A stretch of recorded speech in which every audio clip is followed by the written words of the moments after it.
Usted está viendo en pantalla el libro de Ceferino Reato, Operación Primicia, que básicamente tiene una bajada, el ataque de Montoneros que provocó el golpe de 1976. Un libro también absolutamente recomendable, como el de Vicente Muleiro, con otra mirada que está investigado desde otro lugar, porque ya viene trabajando sobre otros temas vinculados a esto. Ceferino, muchísimas gracias por haber venido. Gracias por invitarme. Bueno, la primera es esa, eras muy joven, el 24 de marzo del 76, pero ¿qué recuerdos tenés? ¿Qué te contaron tus padres? Yo recuerdo que me desperté y escuché marchas militares, porque mi papá había encendido la radio. Y no me gustó mucho, porque nunca tuve demasiada sensibilidad hacia el mundo militar, digamos. En mi época había servicio militar obligatorio y yo me acuerdo que me puse muy contento el día que me salvé por número bajo. Pero tenía 14 años, después me acuerdo que el profesor de instrucción cívica nos explicó más o menos que era un golpe militar, pero muchos no entendimos y mucho no recuerdo de eso. Está muy bien. Quedó un poco picando el tema que es uno de los ejes, no es el único, pero es uno de los ejes de tu libro, vinculado al rol que jugaron las organizaciones armadas en general y Montoneros en particular. Es un elemento a tu criterio, de acuerdo a tu investigación y a tu pensamiento, además de periodista y escritor licenciado en Ciencias Políticas, ¿es el elemento catalizador, disparador, acelera el golpe de Estado o fue realmente uno de los elementos centrales del golpe? ¿Cuál es el análisis que vos haces? Para mí es un elemento disparador del golpe que explica el consenso que había el 24 de marzo del 76 respecto del golpe militar. ¿Consenso en la sociedad? Consenso en la sociedad. Me dice Robert Cox, el insigne colega, director del Buenos Aires Herald, que ese fue un día peronista, soleado, tranquilo, y mucha gente pensaba que las cosas iban a cambiar para mejor. Y yo creo que había un consenso. Es difícil decir ahora cuánto fue, porque no había encuestas. Pero leyendo las revistas y los diarios de la época, había un consenso. Y ese consenso abarcaba hasta medios como La Opinión, de Jacobo Timerman, que era considerado de centroizquierda. Es decir, la gente estaba harta del gobierno de Isabel Perón. Y eso es bueno recordarlo ahora, porque por ahí muchos jóvenes se forman una idea equivocada, como que los militares fueron unos paracaidistas que el 24 de marzo llegaron a esta sociedad, y a mí me parece que es la expresión de muchos problemas del sistema político. Pero había hartazgo de la gente por la inflación, por la escasez de productos básicos y por la violencia política. En el 75, el año anterior al golpe, murieron 1.065 personas por violencia política, de derecha y de izquierda. La Opinión decía en marzo del 76 que en la Argentina, en aquel momento, cada 3 horas estallaba una bomba y cada 5 moría una persona por cuestiones políticas.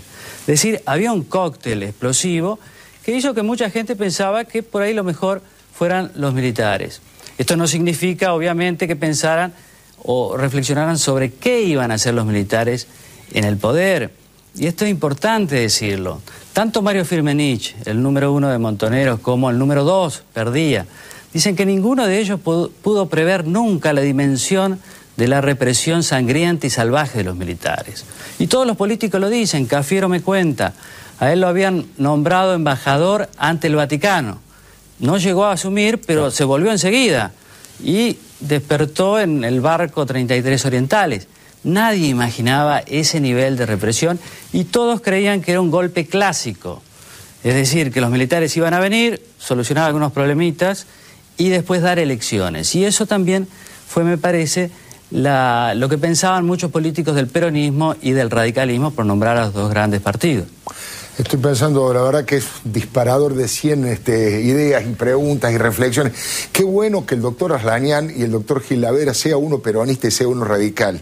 Qué bueno que sean amigos y que hayan trabajado tan fuertemente en la condena a las juntas militares. Después vamos a conversar eso, porque ¿qué pasó con Balbín? ¿Cuál fue la actitud del radicalismo en aquella época? ¿Qué pasó con el propio Luder y cierto sector del peronismo también? Pero no te quiero interrumper. Está muy bien. Vos sabés, Alfredo, que uno de los grandes méritos de Ceferino es que Operación Primicia tampoco es un libro paracaidista. No se entiende Operación Primicia sino Operación Traviata. Claro. El general Perón saca el 62% de los votos en las elecciones del 23 de septiembre de 1974. El 62% de los votos, con la fórmula de Isabel. Perón. 2/3 de los argentinos votaron Perón. 48 horas más tarde, un comando montonero asesina al secretario de la CGT.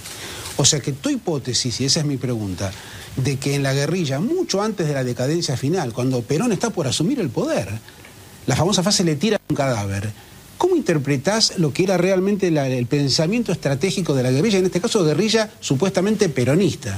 Claro, hay que ponerse en la época. En aquella época se pensaba que el mundo iba al socialismo y también la Argentina, que lo que había que hacer era remar un poquito más fuerte y en ese remo estaba la lucha armada. Es decir, la democracia era una democracia liberal, formal, sin contenido.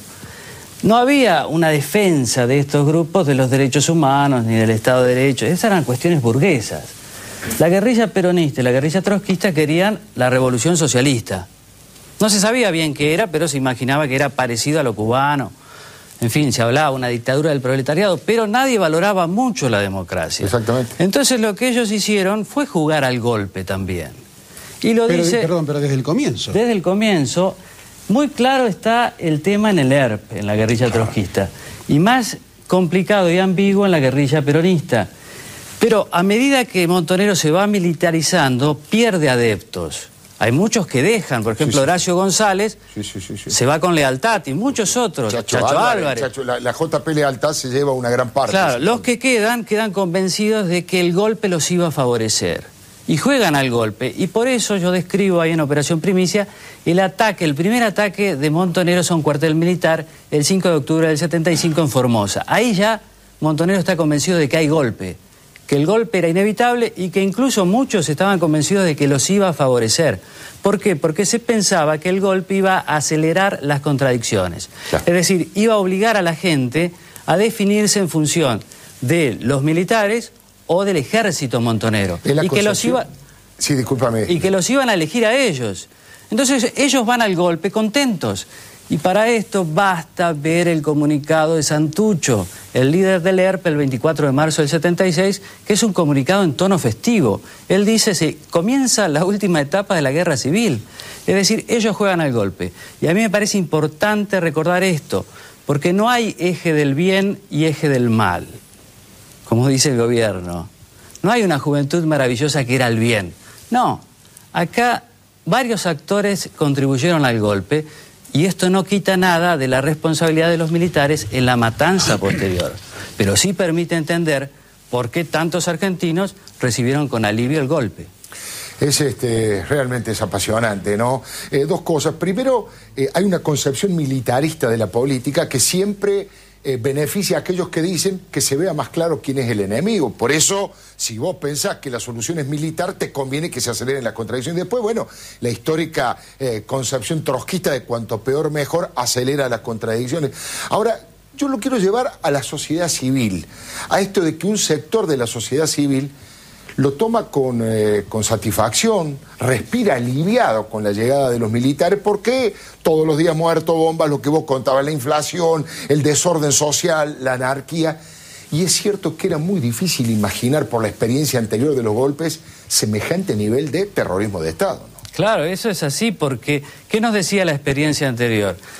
Que en América Latina y en Argentina los golpes duraban determinado tiempo, en fin, después los militares se iban, trataban de dejar más o menos encaminada la cosa para que ganaran personas o partidos afines a los militares. Esto más o menos desde el 30, ¿por qué? Porque lo que se llama el partido militar, es decir, sectores conservadores y liberales se dan cuenta de que los radicales primero y los peronistas después llevaban las de ganar en las urnas. Entonces se crea lo que es el partido militar y ellos intervienen cada tanto, moderan el sistema político. Por eso hay un politólogo estadounidense, Alfred Stepan, que creó una categoría, la pauta moderadora. Ahora, el 76 es otra cosa, es un golpe fundacional. El ejército, particularmente los militares en general, también la marina, habían llegado a la conclusión de que ellos encarnaban la patria y de que la Argentina había que reestructurarla de raíz. Es decir, había que llegar al poder y terminar con los males que impedían que la nación despegara, que eran el populismo peronista, el exceso de poder de los sindicatos, cierta corrupción que ellos decían congénita de la burguesía nacional, en fin, todo una cuestión que es una ensalada, que hoy decimos un mamarracho, pero que en aquel momento los militares estaban convencidos de eso. Interesante que tampoco quedarse en el 24 de marzo, ¿no? Porque yo lo escuchaba a Ceferino. Me preocupa tanto la gente joven, ¿no? Esta gente que escucha este relato de la juventud maravillosa, de buenos y malos. Un año y medio después, vos lo sabés muy bien, Ceferino, vos lo has estudiado, Firmenich le da un reportaje a García Márquez. Ya son centenares las víctimas. Y le explica que estaba todo previsto. Que Montoneros tenía previsto tener 1.500 bajas, una cifra así, y que el resultado era bastante promisorio, y que ahora empezaba la contraofensiva. Pero 3 años más tarde del golpe hacen la contraofensiva los montoneros, militar en la Argentina. O sea que no es que se enteraron en el 77 de que era más salvaje de lo que pensaban. Muchos años después seguían pensando. Hay algunos que fueron tenientes y capitanes montoneros y que se fueron de Montoneros en 1980. Exacto. Mira, esa entrevista de García Márquez yo creo que hay que leerla, sí, porque lo que dice Mario Firmenich pinta tan de cuerpo entero lo que era, lo que había llegado a ser, por lo menos la cúpula de Montoneros, y yo creo que gran parte de los militantes. Porque él dice, en octubre del 75, es decir, cuando el ataque de Formosa, nosotros ya sabíamos que se venía el golpe contra Isabel en marzo del 76. No hicimos nada para impedirlo, porque entendíamos que formaba parte de la lucha interna del movimiento peronista. Es decir, la democracia es una conquista reciente. Para mí es del 83. Antes nosotros no valorábamos la democracia. Y está toda nuestra historia, desde las luchas civiles hasta acá, de que eso es cierto. Entonces, decir que la juventud maravillosa defendía los derechos humanos, eso es mentira. Es muy explicado, y está muy bien que lo hagan, desde el interés de un grupo político, de tratar de arraigarse en el pasado para mostrar lo que son ahora. Pero ese es un relato falso. Y a mí lo que me preocupa también, como a Pepe, es el tema de los chicos, que los veo muy haraganes, muy perezosos para la lectura y muy con ganas de movilizarse. Estoy hablando de la cámpora, de la juventud kirchnerista, digamos, y demasiado como apresurados en los juicios históricos. Y me parece peligroso, porque decir que una parte de los argentinos encarnan el bien y otra parte encarnan el mal, puede llevar a alguien a pensar que extirpando el mal, por ahí podemos despegar como nación, y es un pensamiento fundamentalista como el de los militares en el fondo. Otro tema interesantísimo para pensar, ¿no? Coincido plenamente, porque participé activamente de la vida política en los 70, y es cierto que la democracia como valor no existía. Para los pensamientos marxistas de la izquierda era un valor burgués, y para el nacionalismo era la partidocracia liberal. Y es cierto que el 83, y creo que es otra mirada, eso que tanto decimos, la refundación de la democracia, se incorpora a la democracia como un valor verdadero y los derechos humanos como un valor universal, recién en 1983 en la Argentina. Me queda una línea solamente, recién acabas de decir que lo veían como una pelea dentro de la interna del movimiento peronista. Del otro lado, no hemos dicho nada de la AAA y la conformación de ese grupo armado que también iba asesinando gente de signo contrario. Yo creo que es un tema que hay que investigar. Hay valiosos trabajos de la RACI, por ejemplo, pero hay que seguir investigando la AAA. Yo creo que a mí me toca, digamos, en este reparto de temas, el 73 al 76, porque yo llego tarde a los 70. Estaba en Brasil trabajando, llego en el 2005, veo que toda la gente se ocupa de los 70, solo de la dictadura, me ocupo de los gobiernos constitucionales del peronismo, y me parece que en realidad los peronistas, en primer lugar, no quieren que se hable de ese periodo, porque hay que hablar de la AAA y hay que hablar de cuánto Perón sabía de eso. Y de López Rega, claro. Y de López Rega, pero no de López Rega como un genio del mal. No, como la emergencia de un sector del peronismo. Claro. Y en eso, la hipótesis que me parece más lúcida es la de Guido Di Tella, ex canciller menemista, en un trabajo Perón-Perón en la Universidad de Oxford, donde dice claramente, Isabel y López Rega encarnaban un sector del peronismo, de ultraderecha, que anticipó las políticas liberales de la dictadura, pero que en aquel momento no podían cuajar por cuestiones políticas. Pero quiero decir, del 73 al 76 el peronismo ha logrado que no se hablara mucho. El ala izquierda y el ala derecha. Y me parece que hay que romper eso. Hay que hablar mucho de antes del golpe para comprender por qué fue la tragedia. ¿Por qué fue la tragedia? Ese podría haber sido también el título de este programa, humildemente. Gracias por todo, Ceferino. Gracias por haber